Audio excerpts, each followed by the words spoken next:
शुरुआत करेंगे इसकी एक बड़ी खबर के साथ। रुद्रप्रयाग से इस वक्त हमारे पास वहां पर केदार धाम में भारी बर्फबारी हो रही है और इसी वजह से ही केदार धाम यात्रा भी रोकी गई है।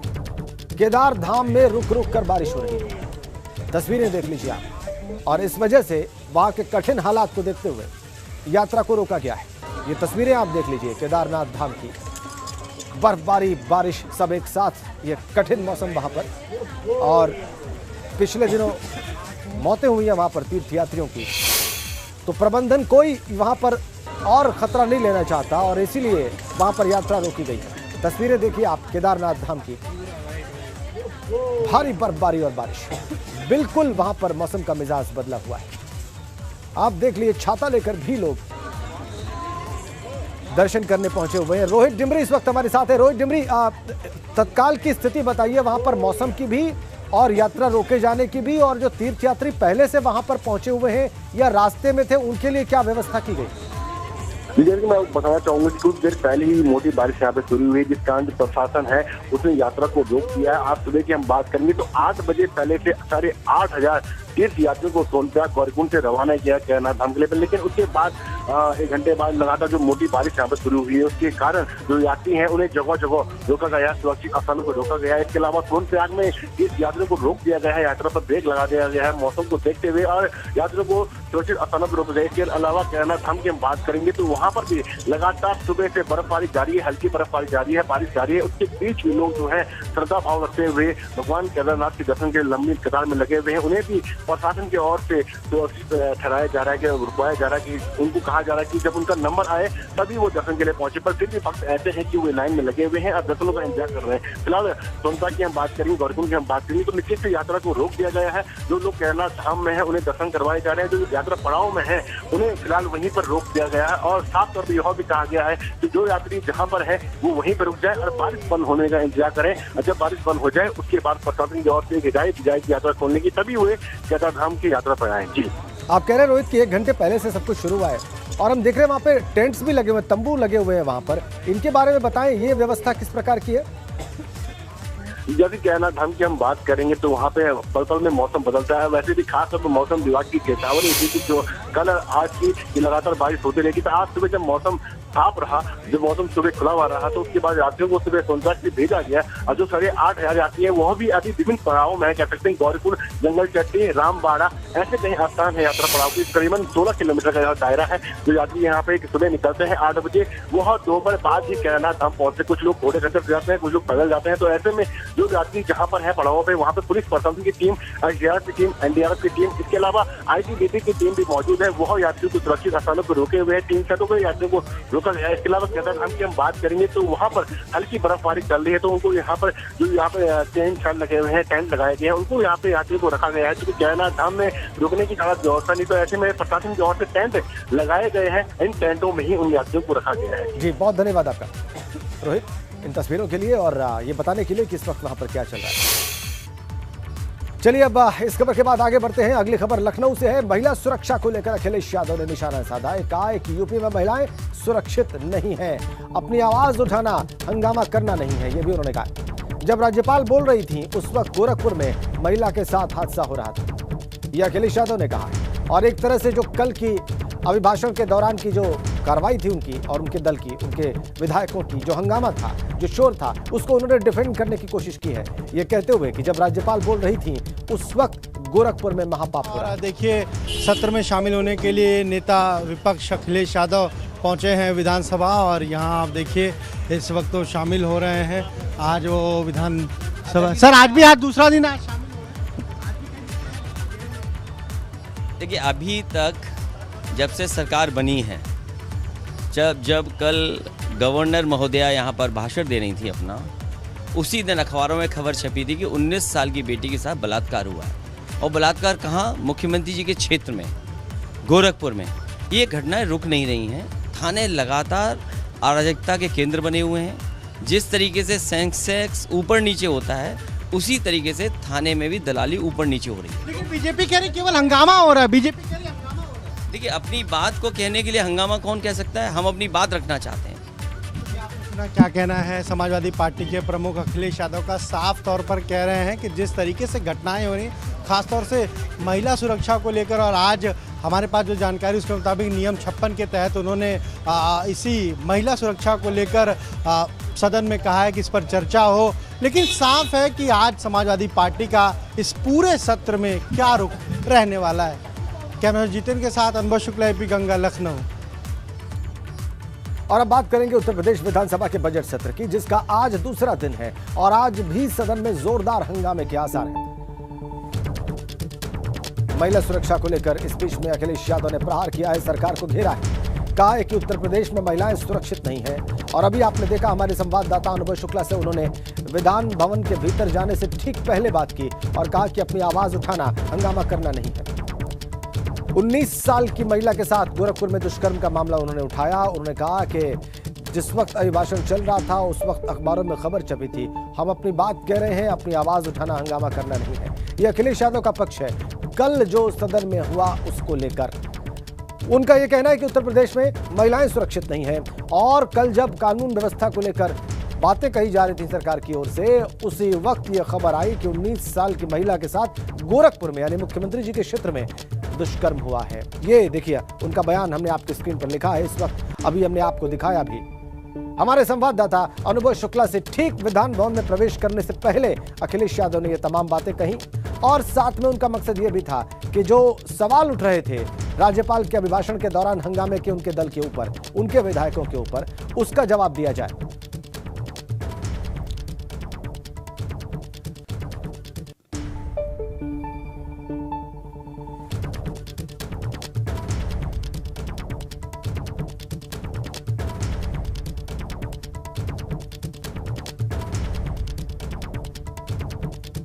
आज दूसरा दिन है और देखिए सत्र में शामिल होने के लिए नेता विपक्ष अखिलेश यादव पहुंचे हैं विधानसभा और यहां आप देखिए इस वक्त तो शामिल हो रहे हैं। आज वो विधानसभा सर आज भी आज दूसरा दिन आज शामिल हो रहे हैं। देखिए अभी तक जब से सरकार बनी है, जब कल गवर्नर महोदया यहाँ पर भाषण दे रही थी अपना, उसी दिन अखबारों में खबर छपी थी कि 19 साल की बेटी के साथ बलात्कार हुआ है। और बलात्कार कहाँ? मुख्यमंत्री जी के क्षेत्र में, गोरखपुर में। ये घटनाएं रुक नहीं रही हैं। थाने लगातार अराजकता के केंद्र बने हुए हैं। जिस तरीके से सेंसेक्स ऊपर नीचे होता है, उसी तरीके से थाने में भी दलाली ऊपर नीचे हो रही है। लेकिन बीजेपी कह रही केवल हंगामा हो रहा है। बीजेपी कह रही हंगामा हो रहा है। देखिए अपनी बात को कहने के लिए हंगामा कौन कह सकता है? हम अपनी बात रखना चाहते हैं। क्या कहना है समाजवादी पार्टी के प्रमुख अखिलेश यादव का? साफ तौर पर कह रहे हैं कि जिस तरीके से घटनाएं हो रही, खासतौर से महिला सुरक्षा को लेकर। और आज हमारे पास जो जानकारी उसके मुताबिक नियम 56 के तहत उन्होंने इसी महिला सुरक्षा को लेकर सदन में कहा है कि इस पर चर्चा हो। लेकिन साफ है कि आज समाजवादी पार्टी का इस पूरे सत्र में क्या रुख रहने वाला है। कैमरा जितेंद्र के साथ अनुभव शुक्ला, एपी गंगा, लखनऊ। देखा आपने अखिलेश यादव ने क्या कहा? वो कह रहे हैं कि थाने अराजकता का केंद्र बने हुए हैं और जैसे सेंसेक्स ऊपर नीचे होता है वैसे वहां पर दलाली ऊपर नीचे हो रही है। महिला सुरक्षा को लेकर अखिलेश यादव ने निशाना लगाया है उत्तर प्रदेश की सरकार के ऊपर। जो कल हंगामा हुआ राज्यपाल के अभिभाषण के दौरान, उस पर उनका कहना है कि अपनी आवाज उठाना, हंगामा करना नहीं है।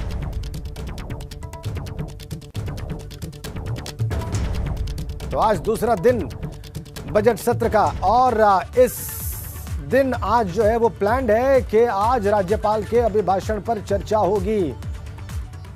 महिला सुरक्षा को लेकर विधान भवन में जाने से पहले सब कुछ कह दिया है और आज दूसरे दिन की कार्रवाई पर जो चर्चा होनी है राज्यपाल के अभिभाषण पर, उस पर बात करने के लिए वीरेश पांडे हमारे ब्यूरो चीफ इस वक्त सीधा जुड़ गए हैं। आप उन्हें देख पा रहे हैं और वीरेश, हम देख रहे हैं कि आप लगता है कोई महत्वपूर्ण अपडेट देने वाले हैं, क्योंकि हम देख सकते हैं कि आपके पास कोई महत्वपूर्ण अपडेट है इस वक्त दर्शकों को बताने के लिए। वीरेश।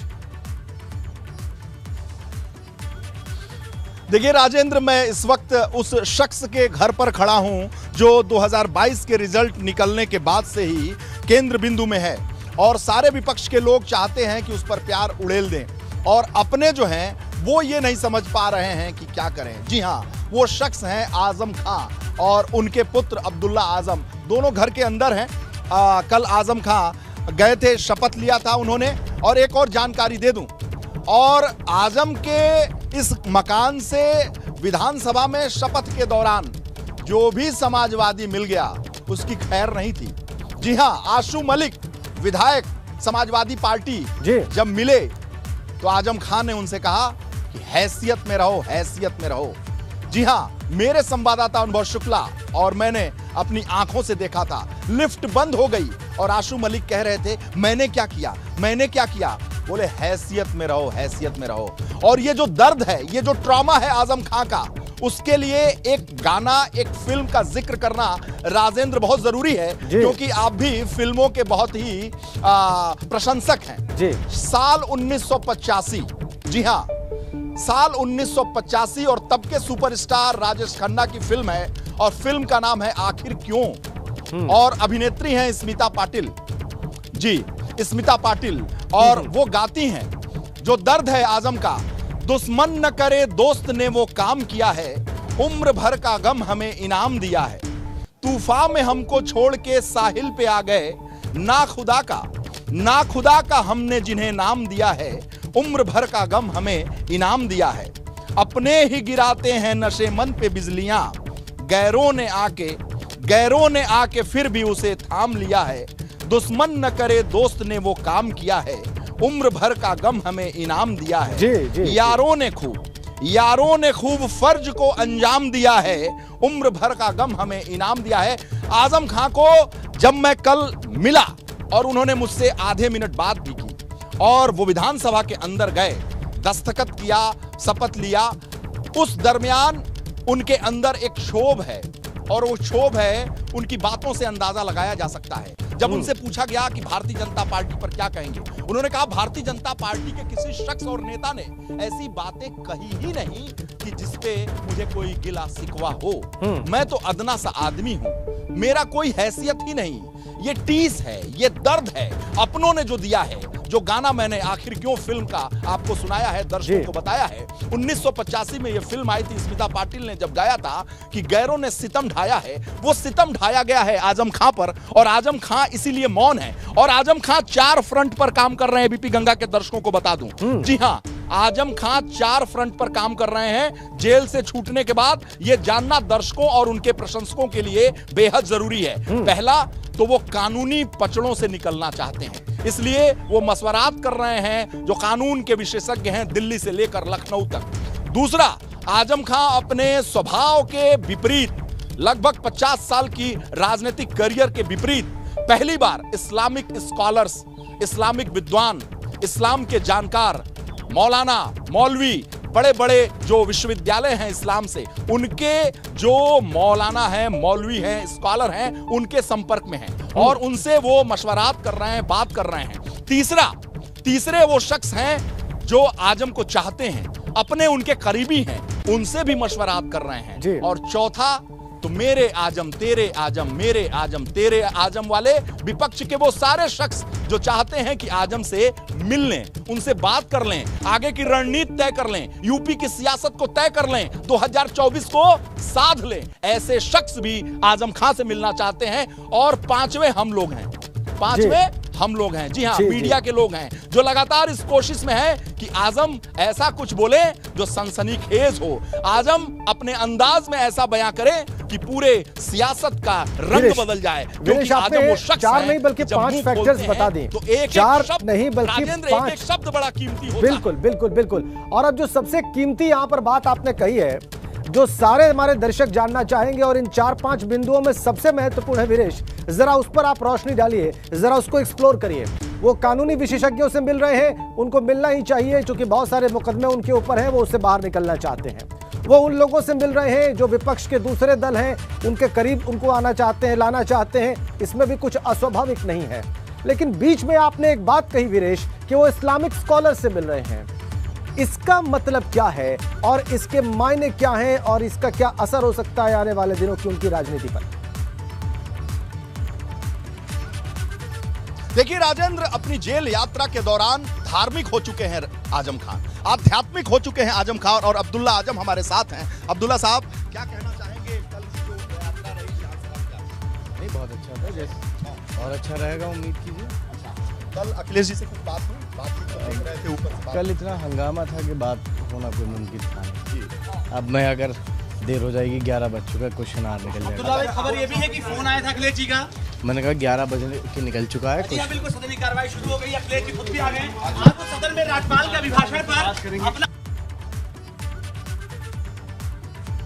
अब्दुल्ला आजम से बात करने का प्रयास किया जा रहा है। वीरेश पांडे वहीं पर मौजूद हैं उनके आवास पर। अब्दुल्ला आजम साहब, आज आजम खान साहब आज यहाँ विधानसभा जाएंगे कि रामपुर निकल जाएंगे? अभी देखिए, अब वो निकले तो पूछ लीजिएगा, निकलेंगे आप पूछ लेना। अच्छा, मुद्दा क्या रहेगा इस बार सत्र में?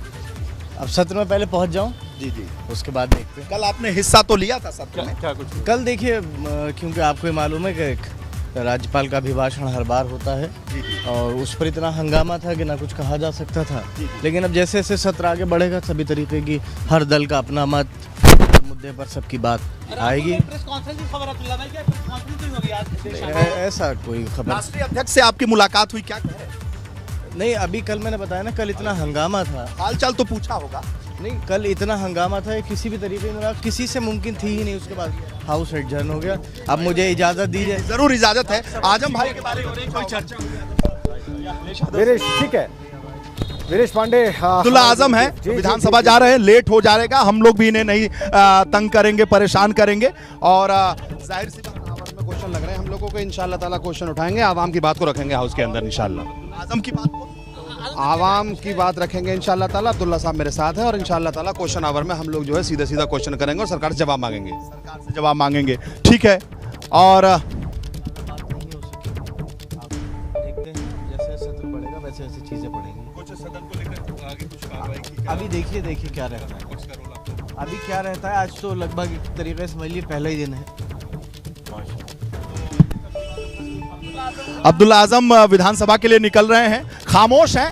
अब्दुल्ला आजम ने अपने वालिद आजम खां के ऊपर कुछ नहीं कहा। लेकिन अध्यक्ष सारी बात हमने सुनी वीरेश, हमने सारी बात सुनी वीरेश, लेकिन आजम खां इनके साथ बाहर क्यों नहीं निकले? उन्हें भी तो विधानसभा की कार्रवाई में हिस्सा लेना चाहिए था। 11 से ज्यादा का वक्त तो उनके लिए भी हो गया है और वो भी उसी सदन के सदस्य हैं। वीरेश, देखिए, मैं एक बार फिर अब्दुल्ला आजम और आजम खां के घर में चल रहा हूं और आपके प्रश्नों का जवाब दे रहा हूं। निश्चित रूप से कल शपथ लेने के बाद जो कार्यवाही है सदन की, उसमें आजम खां ने भाग नहीं लिया। कारण इसका यह बताया जा रहा है कि अखिलेश यादव की बगल वाली सीट, यानी 10 बार के विधायक हैं आजम खां, सबसे वरिष्ठ विधायक हैं आजम खां, वो सीट निर्धारित की गई है जो अखिलेश यादव के बगल वाली सीट होगी, यानी नेता विपक्ष के बगल वाली सीट। राम गोविंद चौधरी जब नेता विपक्ष थे पिछले सदन में 17वीं विधानसभा में, तब भी जो बगल वाली सीट थी वो आजम खां की ही थी। और इस बार अखिलेश यादव के बगल की सीट है। वो नहीं चाहते हैं कि अखिलेश यादव से मुलाकात हो, वो नहीं चाहते हैं कि अखिलेश यादव से वो आमने सामने की बात हो सके, क्योंकि कुछ नाराजगी है जो मैं अपने शेरो शायरी और गाने के जरिए आपको सुना रहा था। और आपने सवाल किया था कि वो जिक्र क्या है, इस्लामिक स्कॉलर वाला, इस्लामिक धर्मगुरु। मैं जिक्र कर रहा था कि आध्यात्मिक हो गए हैं। जब व्यक्ति के ऊपर विपत्ति पड़ती है तो वो आध्यात्मिक होता है। उसे लगता है कि मैंने ऐसा क्या किया, हे ईश्वर, हे प्रभु, हे खुदा, आप मेरी रक्षा करें। एक बात और बहुत गौर करने वाला बताऊंगा, जो आजमवादी हैं, जो रामपुर के लोग हैं, जो आजम को जानते हैं, वो ये जानते हैं कि आजम जब निकल रहे थे लखनऊ के लिए तो वो कब्र पर गए थे, कब्र पर गए थे, अपने माता पिता के कब्र पर गए थे और उन्होंने दुआ पढ़ी थी वहां पर। अपने माँ से, अपने पिता से दुआ पढ़कर वो निकले थे। ऐसा जो आजम को जानने वाले लोग हैं वो नहीं मानते कि ऐसा उन्होंने कभी किया है। आजम खां इस्लामिक स्कॉलर्स के जो दीन से ताल्लुक रखते हैं, जो धर्म से ताल्लुक रखते हैं, अब उनकी भी मशवरा की बात करेंगे। आप देखिए, एक चीज है कि आजम खां अलीगढ़ यूनिवर्सिटी के अध्यक्ष रहे और आधुनिक मुसलमान के तौर पर जाने जाते रहे। वो मुसलमान नहीं कि जो यहां से अपनी मूंछ साफ करके अपनी दाढ़ी यहां तक रखते हो।